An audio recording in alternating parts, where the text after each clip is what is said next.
Right, guys, did you have lunch? Was it good? Look at this story. Chicken wings, the fast food chain in the US could not deliver the chicken wings because it was packed with one apparatus or one of the providers. Who would expect that? All right.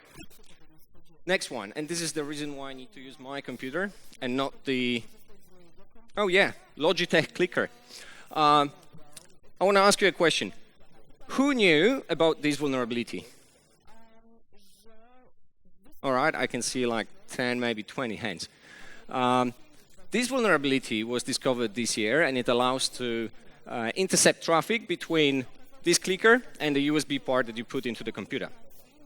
So I'm able to sit in the back of the stage, in the back of this room, and switch somebody's slides, or add something to the slides, or because it is a wireless keyboard, I can inject anything into the command line. I can type Windows key R and run anything in the command line. I can take over the computer and send an email to the financial department to pay an invoice for $100,000. Now, question to those people who actually put their hands up. Do you still use the clickers? I hope not. But I'm seeing a lot of people using those at IT security conferences. All right, this talk will be about threat modeling, about expecting the unexpected. We'll talk about money and effort that is needed to maintain security, scale it, and basically create a whole secure software development lifecycle. I'm Jacob, and I break stuff. My job is to find the bugs before the bad guys do it. Yeah, I've worked in a few places, Poland, Spain, few years in Australia. Here is me and my mate, the gangsteroo. Recently I moved back to Poland because I hate bugs, not only the security ones. So let's have a look about this on the example SDLC process. The white dots will be the functionalities. So they get designed, coded, tested, released, and then maintained. The red one represents a bug. Well, we're all human. Developers are human as well, so bugs happen, yep, but they are costly. And how expensive is a vulnerability? It's a good question. How much it is to fix a bug? And it really depends on the bug and on the situation. And I want to give you an example of the same vulnerability found in few different systems, and the cost to fix was very different. So weak encryption in a web application, that's easy. The fix is a one line of code in the server configuration, right? Weak encryption in a mobile app. You need to recode the application and push it, and all of your clients need to install the update, right? And during that time, you need to support both versions of the protocol, because otherwise, it will be not backwards compatible, right? And the printers, this is a funny one. So I was testing those corporate printers. Probably you all have those in your offices, where you swipe your card and you collect your prints. This one had an SD card on the back of it, and when you took out this SD card, it had a program, a Java file, Java embedded software on a jar file. When you decompiled it, there was a static encryption key for the encryption for the files between the printer and the print server. Static encryption key, and it was the same for all of the printers. So we contacted the vendor and we said, yeah, guys, you have this vulnerability, and yeah, you need to fix it. And they're like, we would need to manually go to like a few hundred printers at this company and patch it. Like, come on, it will cost hundreds of thousands. And then we said, yeah, but you need to do it. You will need to do it for every of your other clients. And then they realized the cost to fix this vulnerability is actually manually patching hundreds of thousands of printers all around the world. So there's a difference, right? Okay. The cost of the production security bug is not only fix. It's incident response. It's risk assessment. It's actually developing the fix and testing whether the fix does not crash the production software. Ransom or GDPR fine is more or less the same. Reputation impact. And probably you all know about the Equifax hack in 2017, where hundreds of hundreds of millions of American customers, American clients' data was stolen. So what happens when the data is stolen? What's the cost of it? When the data is taken, you can't untake it, so it's priceless. Okay, so we are introducing security testing. Security testing is a phase, then the bug is detected, it needs to go back to the coding stage, and then the software is released. And security testing is good. I mean, you should do it if you're not doing it yet. And it works. It works really well, because otherwise, the number of security issues will just rise up. There is no metric, there is no verification, so it will just rise up. So what? We're introducing the first round of security testing. And you can expect a few interesting things, right? You're starting from a specific level of vulnerabilities. Some of them will be detected during the security testing. Most of them will get patched. Is it? Do you patch most of the bugs in the security testing stage? And then the problem is that the vulnerabilities will get reintroduced. Because there was no training stage, right? And what happens when you introduce multiple rounds of security testing? You can expect that the values will be better and better, but they will never be perfect, and you will spend a lot of time on security testing.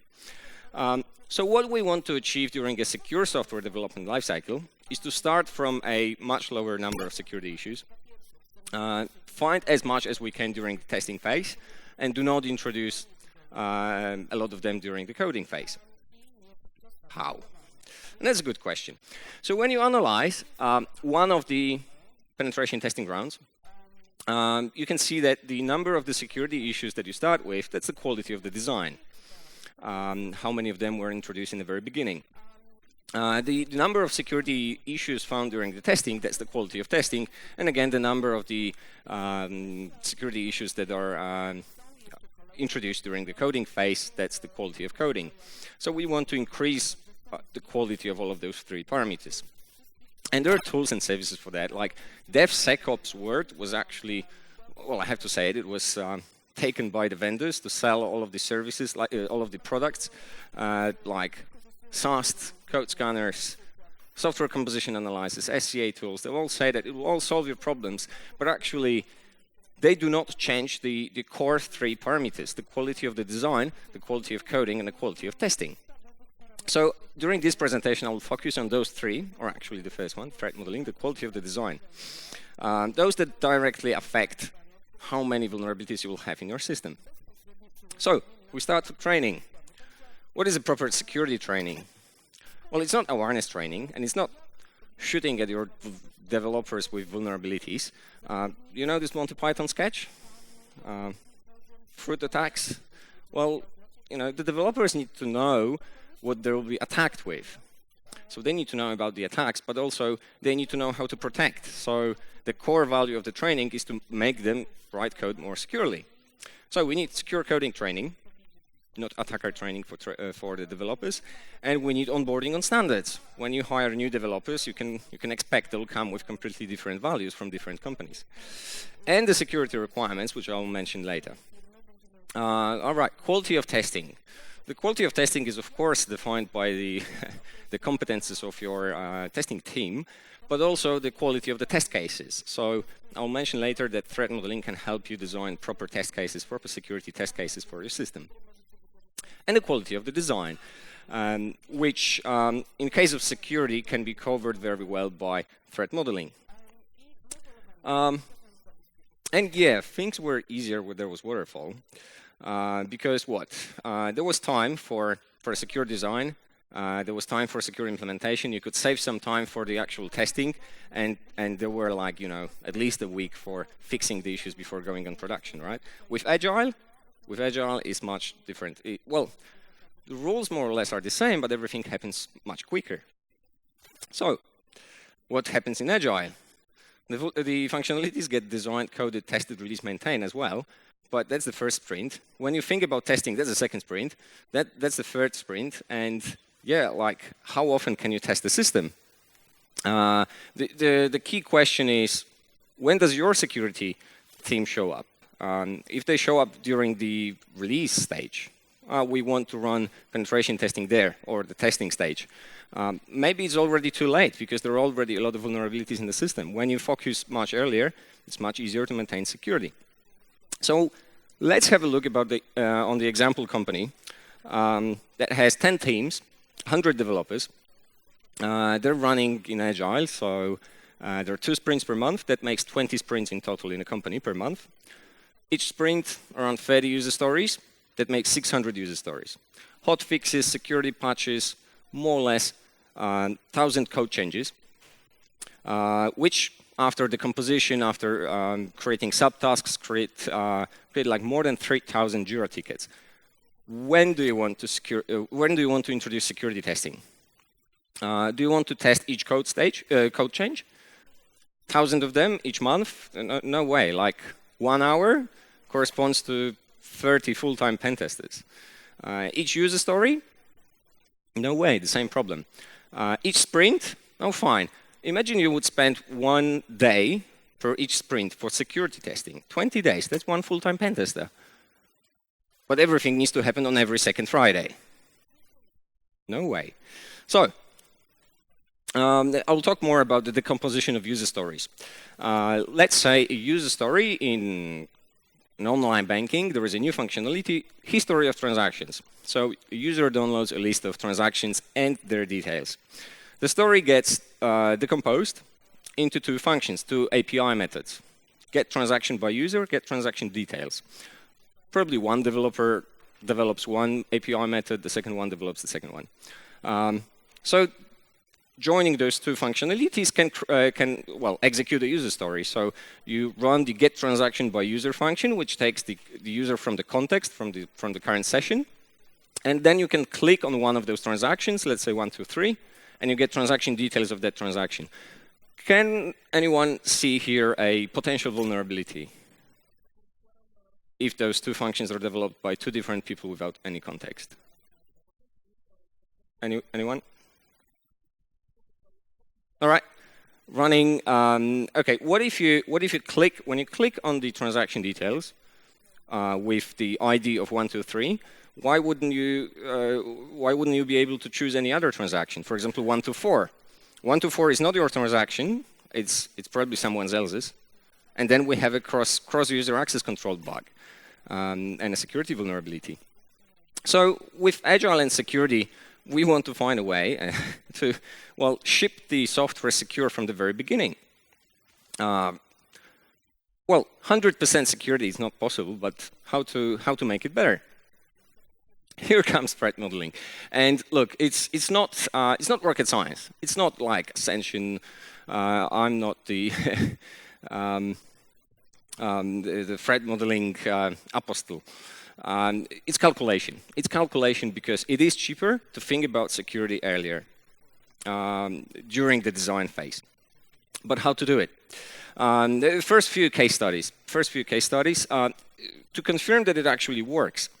And we are doing this. We're doing this as a service in our company at Securing. We run threat modeling sessions. We run training for developers, for architects, how to run threat modeling, and it works. It works. We had a factory that had a smart gate that was reading license plates on the incoming trucks, and it read the license plate and allowed only those which had access to. They allowed it through. What can you do here? Again, license plate. You can't change a license plate, can you? Well, you can print something and just attach it to your license plate. And actually, during the threat modeling, we actually identified an SQL injection on the license plate reader. Setting up physical access control. A company wanted to choose a proper RFID system, and they almost chose the MyFair Classic tool, which you can copy at our stand there. So there are a lot of examples that it actually confirms that it works. So what is threat modeling? Also called evil brainstorming or thinking about what can go wrong. It's answering 3 questions. Who can attack your application? For example, an anonymous user from the internet, or an insider. Do you care about insiders? Maybe you completely don't care about the insiders, so you can just ignore those threats. What can happen to your application? And this is, for example, that one user downloads other users' data, or that somebody steals money from you, or that somebody modifies data in transit. And the last one is how. So the technical attack vector of how that can happen so that you can build a security mechanism based on that. And once you have the attack vectors, you can come up with really interesting things. For example, going from attack vectors to security requirements by simply negating the attack vector. So if the attack vector is putting someone else's transaction ID in the function, you just do the opposite. You require that every transaction checks whether this transaction belongs to the owner. You can also just put the attack vector as a test case with example data. So the test case for this would be to put another user's transaction data in this function. And yep, does it work? Generally, yes. And as I mentioned in waterfall methodology of software development lifecycle, there was time for it. So there was time to give the functional requirements, the functional design to the security architect. The security architect could come back with security requirements, with the decision to go live. They can do risk assessment and a few other things like testing scope for the penetration test. With Agile, it's not easy. It's not easy. You could think about like putting a security role inside of each team. But there are 10 teams, so you would need 10 security architects. That's like 10% headcount of security team is not really possible. You can have one security role, one security architect serving multiple teams. This could work well, but also it doesn't scale much. Well, you need to hire more and more security architects. So the plan is to actually integrate some of those security requirements, some of the functions, some of the activities that need to happen inside the actual, the existing DevOps pipeline and giving those responsibilities to the DevOps. How to do it? So the idea is that there are a list of user stories. Let's say there is 600 user stories per month in this company. Well, the security team needs to take the decision whether to model threat or not. Some of the changes in code change security. Some of them completely don't affect security. What this means, I'll explain later. Then for those stories that actually affect security, we need to do the threat model. Quite a quick, like, it could be a coffee discussion, designing the abuser stories. We'll do an exercise a bit later. And the verification. So the security test or simply verifying with the developers whether they implemented the security requirements. I mentioned some of the code changes don't change security. I'll just like to organize a quick voting. Put your hands up if you believe that this code change affects security and you would model the threats. Cosmetic changes to the report template, just change of color. Okay, one. Yep, there are some threats, of course, but not very likely. GDPR pop-up. Okay, 1, 2, maybe. Great. Update jQuery library. All right, more. I can see 10, maybe 15. It's a tricky one. It's a tricky one. Most probably, this comes from a security test. The security test detected an obsolete jQuery library, and it was put in Jira with this text, update jQuery library. Change randomness in a reset password link. All right, it's a more complicated technical one. Yeah, reset password links have a lot of vulnerabilities, and if the token is not really random, it can create problems. New authentication provider of. All right, 20. I'll say 20 people. Great, and new report type. Say list of transactions per user. Yeah, well, one could, for example, execute the thread I mentioned at the very beginning. Okay. What about if we word the user stories a bit different? Instead of writing user downloads a list of transactions, just write user displays a list of their own transactions and the details for each of their own transactions. It actually will, when the developer reads that, they will think like why there is their own. It's obvious it should be their own, but maybe they'll think about implementing a security control. Updating jQuery library. That's easy. But what if we wrote update jQuery library to the newest possible one with no open vulnerabilities? This will be much better. And now comes the clue of the threat modeling, which are the abuser stories. Abuser stories simply what can go wrong? How would someone try to exploit the system? So let's say there is this function user downloads a listed transaction. The abuser story is obviously the opposite. One user downloads transactions of other user. And we can fill in the security requirement, which here is that the transaction should belong to the proper user, and the test case. So checking the cross-user access control, it can be integrated within the functional testing pipeline. It can be verified during a security test. Okay, what about those? Injecting SQL, injecting any other values into the ID, or executing without authentication. Those are also threats, abuser stories, more attack vectors and abuser stories. But those are not specific to this function. They all apply to the, for example, SOAP API. So here we model most of the business logic errors, but we need base threat models. So this API method will be a member of a SOAP API, and we need to model the threats of the SOAP API itself. And then we can have those XML injections, SQL injections, executing without authentication, forcing a cross-site request forgery. And we can have security requirements for that and fix whole classes of vulnerabilities by implementing the SOAP API base class securely.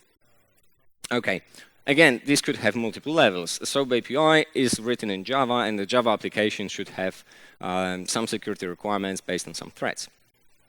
So we cover most of the technical vulnerabilities in the base threat models and most of the business logic errors and abuse of business functionality in the abuser stories. So in the initial discussions, we built the base threat models. Base threat models can be shared across the company, across multiple applications. If there is already a verificator for input validation, for user input, make it centralized and allow all applications to use that centralized validator. Then for the stories that are affected, that are affecting security, we do the abuser stories. And during the testing, we have a security metric. It can be, it can measure how well the security tests go or how secure is the software, or basically as a scope for a penetration test. You can tell the vendor, the pen testing vendor, hey guys, we need to test those specific scenarios at least, at minimum. Who does what? The security team with strong technical expertise on attack vectors, they should do the base threat models. Abuser stories, it can be done by developers or even by project owners, either by non-technical people. I'll show you in a moment. But let's say they're developers and we're naming them the security champions. And again, the security testing should be done by the security team. So I'll run 3 examples, which are, I hope easy. We'll see how it goes, how your interaction goes. If you have been on the airport, you've probably seen those VIP airport lounges, and you need a business ticket to go in. Some of the lounges are smart, so we need to show your boarding pass with a QR code. It just scans it, and if it is a business class ticket, then it allows you through, and you can go to the VIP lounge and drink alcohol for free. So the interface is simple. You just show the boarding pass, done. What would be the abuser stories? Showing the photo, so showing a different boarding pass of somebody else. Yep. Sorry? Yep, you can change the QR code, for example, and actually most of the boarding pass designs actually do not implement the security verification, security checksum at the end, so you can just change the QR code and change your class. Anyone else? Yeah, that's a good one. Why not? You can expect that there are some business assumptions there, like you should fly from the same airport. How would you abuse that? You're expected to show the boarding pass of the flight that it is flying out in one day. Old ticket.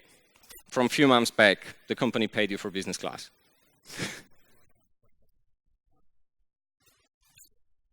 All right. Okay. Well, we've got a few of them. I wrote a few of them here. Most of them, they're the same. So using an old business class boarding pass, use one boarding pass twice. So you can just enter after somebody. Somebody will pass you their boarding pass. Using a scan or a photo of a boarding pass from completely another airport, because why not? Your colleague is flying out business. Modifying class in a QR code. So that one was here. So it's easy. Let's think about another example. Ad industry. You're earning money on advertisements. There is an account. There is a balance account. You've got some money there, let's say $100, and you can withdraw it to your bank account. And you've got two fields. How much do you want to withdraw? You put, for example, 100, which will be all of it, and to which of your accounts, and you've got a drop-down list. What can go wrong here?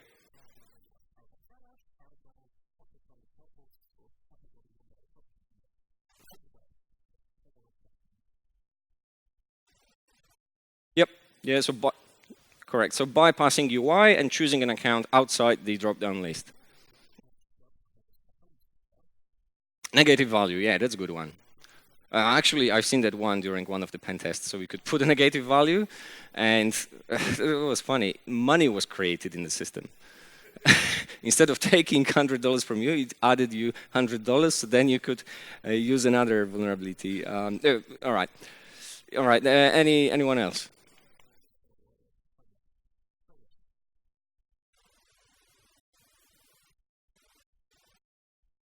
What other value that is a number, but not negative, could you put there? Yeah, like more than your balance. I mean, 1,000, for example.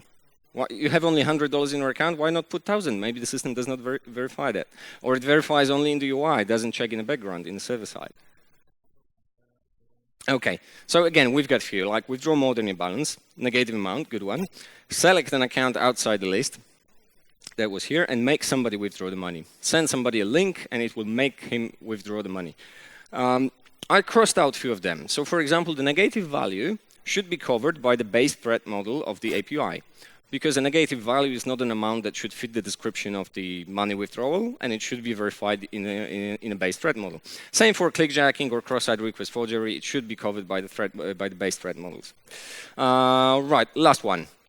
You want to change your password. You probably do it all the time. How many of you use password managers? Password managers? Oh, nice. It's a security conference after all. So you've got 3 steps in this process. So you put your email. After that, you've got a message in your inbox with a reset link. And then when you click this link on the website, you can put your new password, and you have to confirm your new password. What can go wrong here?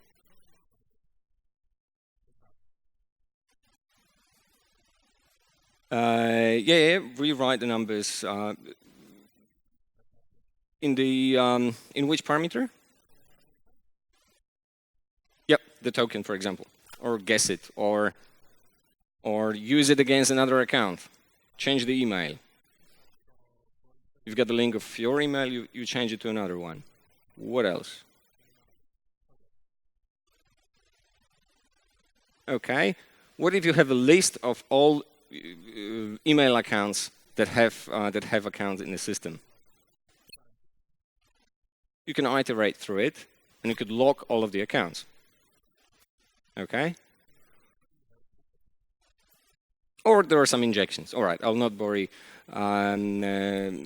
with that. So we've got like locking other accounts. We've got getting a copy of the email, so injecting into the email ID. Analyzing and guessing the contents of the link. We've got resetting password with another token, bypassing completely steps 1 and 2, just using the third API method, and changing others' user password. And again, some of them can be solved with a base threat model. All right. Do abuser stories solve all problems? It's a hard question. Of course not. There are some. Well, abuser stories are good for business logic errors and for designing the whole solution. It's also very good for infrastructure. You can build security requirements for each of your blocks. Like, for example, you've got AWS infrastructure built from S3 buckets built from EC2, built from EBS. Then you can model the threads around each of those blocks, and then when you build a new solution with the same blocks, you can use the security requirements. But no, it will not cover some threads outside your analyzing sphere. So for example, copying code from Stack Overflow. I think Kamil mentioned that in the previous presentation. What if you copy a code from a blog or from a Stack Overflow and it had something different in it? Like for example here, imagine or not, between copying and code there is an invisible bash exploit. You copy that, you put it in your bash console and you execute the code. Allowing only trusted dependencies. So there are those solutions for managing repositories and for managing the libraries. We've seen one of those solutions integrated into the pipeline as DLC, and the developers could import only secure and trusted libraries, which were in this solution. But this solution also allowing to import all libraries from Maven Central. And it's a repository where everyone could put a library there, so put an exploit. We've got security code scanner. What can go wrong? For example, you can implement it opt-in, so not each of the teams, not every team needs to use it. And for example, you could implement it in a way that it doesn't block the release. So it will just send an alert, or even not sending an alert, but somebody needs to manually, I don't know, each week or month, go to that console and make the list of all vulnerabilities. And they will forget about it. Regular vulnerability assessment scans. You've got Nessus or any other solution, Rapid7. It scans your infrastructure, but it will not detect some of the bugs. For example, if you configure it in unauthenticated way, it will not detect Java struts, an obsolete library which had RCE vulnerabilities. And presentation clickers. I mentioned that in the very beginning. When we, at Securing, when we read the news about the presentation clickers vulnerability, we stopped using presentation clickers during our presentation. Because just anyone here, if I was using that clicker, could compromise my machine. Okay, so quick summary. I'm suggesting shifting a bit left in the security, in the software development lifecycle pipeline to think more about when to introduce security in the testing phase, more in the coding phase, and even earlier in the design phase. Knowing your enemy is very important because, well, if you don't know what threats apply to your system, you need to protect from everything, and it's hard. Automate and centralize. Automate the threat models with the base threat models, with the base security requirements, and centralize the validators, the authenticators, the function to the security mechanisms, the authentication providers. And, well, the earlier we introduce the changes, the better in the SDLC pipeline, because simply it is cheaper. All right, thank you very much. And if you have any questions, I'm here.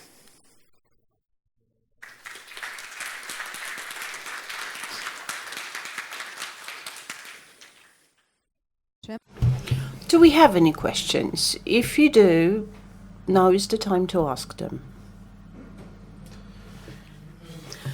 Yes, two short questions. My first question is about the curve illustrating the number of issues. Which data we're using? Well, this is data which is not numerical, so there is no numerical data. I didn't tap into a source. This is just the after effect of having a testing stage. So if you have any irregularities detected, it means you had a slump. So the point is you have a slump, not how fast is it. My second question is modeling methodology. Did you combine agile modeling with some specific methods? No. Stride was designed by Microsoft, and recently a person from Microsoft announced that Microsoft is turning its back on Stride. Why? Because we were using it to pinpoint threats, but it takes a lot of time to identify whether or not a given threat is relevant to spoofing, tampering. It's irrelevant for developers and attackers alike. whether it's tampering or spoofing. It was a method developed back in the 90s by Microsoft to facilitate it. They say it was a mnemonic method of impacting developers to think, spoofing or tampering. There are many other attacker or data-centric methods which are more suitable for apps. Others are more suitable for infrastructure. It's a method that combines user stories and which is agile threat modeling, and in itself, it's attacker-centric by definition. Okay, do we have any more questions?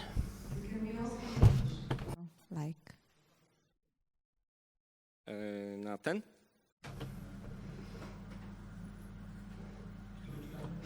I'm sorry, the speaker's not using the microphone. Okay, just in case, I'm still available, so I can answer your question. If you visit our stand, Securing, I'll be there. So thank you very much. Please applaud the speaker.